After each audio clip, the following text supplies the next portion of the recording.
क्या आप भी एनडीए या सीडीएस का फॉर्म भर रहे हैं? रुकिए, सिर्फ एक छोटी सी गलती से आपका पूरा एप्लीकेशन रिजेक्ट हो सकता है। आज की वीडियो में मैं आपको बताऊंगा स्टेप बाय स्टेप कि कैसे आपको फॉर्म भरना है, यूपीएससी की ऑफिशियल वेबसाइट जाकर के आपको अप्लाई करना है, कौन से डॉक्यूमेंट आपको तैयार रखने हैं और क्या करना है। और सबसे बड़ी बात, वो 3 कॉमन मिस्टेक कौन सी है जो प्रत्येक उम्मीदवार करते हैं, बहुत से उम्मीदवार करते हैं, उनका फॉर्म रिजेक्ट हो जाता है, जो आपको नहीं करना है। दोस्तों, मैं हूं अखिलेश शुक्ल, रिटायर्ड प्रिंसिपल। आपका स्वागत करता हूं new fact sky defence channel पर। अब आपको बताता हूं सही तरीके से फॉर्म भरने का तरीका क्या है, कैसे आप फॉर्म भरेंगे, किस तरह से सही सही जानकारी भरेंगे। दोस्तों, सबसे पहले फॉर्म भरने के पहले आप कुछ चीज़ें इकट्ठी कर लें, जिनमें 10वीं और 12वीं की परीक्षा की आपकी मार्कशीट, अंक सूची को अपने पास रख लें। आपके डिजिटल फ़ोटो, आपके डिजिटल सिग्नेचर अपने पास रखें, जो कि जेपीईजी फॉर्मेट में हो। एक्टिव ईमेल आईडी आपका होना चाहिए और आपका एक्टिव मोबाइल नंबर आपके पास उपलब्ध होना चाहिए। फ़ी पेमेंट के लिए आपका डेबिट कार्ड आपके पास हो, क्रेडिट कार्ड हो या नेट बैंकिंग की सुविधा आपके पास हो, जो आपकी तैयारी में हो। दोस्तों, फॉर्म भरने के लिए सबसे पहले ब्राउज़र में आप जाना है आपको और upsc.gov.in को टाइप करना है।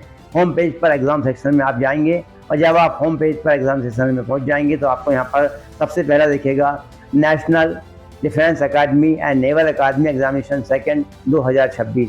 दूसरा आपको दिखेगा यहाँ पर combined defence academy, combined defence services examination second 2026। अपने एग्ज़ाम के लिंक पर जो आपको अप्लाई करना है, एनडीए सीडीएस जहाँ अप्लाई करना है उस पर आप क्लिक करें और अप्लाई ऑनलाइन पर आप बटन दबा दें और उस पर क्लिक करके पहुँच जाएँ।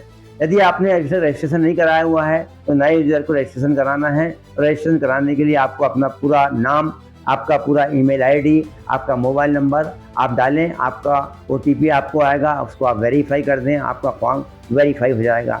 याद रखें, ईमेल और मोबाइल नंबर आपको वही डालना है जो एक्टिव हो। हमेशा आपको यही मोबाइल नंबर आपको अप्लाई के लिए करने के लिए हमेशा उपयोग में लेना है, क्योंकि आपका एडमिट कार्ड और आपका रिजल्ट आपके इसी मोबाइल पर आने वाला है। दोस्तों, रजिस्ट्रेशन के बाद आपको लॉगिन करना है और पार्ट 1 में जाने के बाद पर्सनल डिटेल आपको यहाँ भरना है। नाम आप वही लिखना है आपको जो आपकी 10th की मार्कशीट में आपका लिखा हुआ है। स्पेलिंग गलत ना लिखें, सही स्पेलिंग लिखें, जो नाम है जैसा है वैसे लिखें। आपकी date of birth, category, nationality सही ढंग से भरें और चेक करें। पार्ट 2 में आपको एजुकेशन क्वालिफिकेशन आपको डालना है। एनडीए के लिए 12वीं पास या पढ़ रहे हैं आप अप्लाई करें। सीडीएस के लिए स्नातक हैं या ग्रेजुएशन आपका है, अप्लाई करें। बोर्ड या यूनिवर्सिटी का आपको नाम लिखना है, रोल नंबर, परसेंटेज आपको डालना है, सही ढंग से डालना है, बिल्कुल सही सही अप्लाई करना है। ये डाटा गलत डालते हैं आप तो आपका एडमिट कार्ड नहीं बनेगा और ये गलती बाद में सुधारी नहीं जा पाएगी।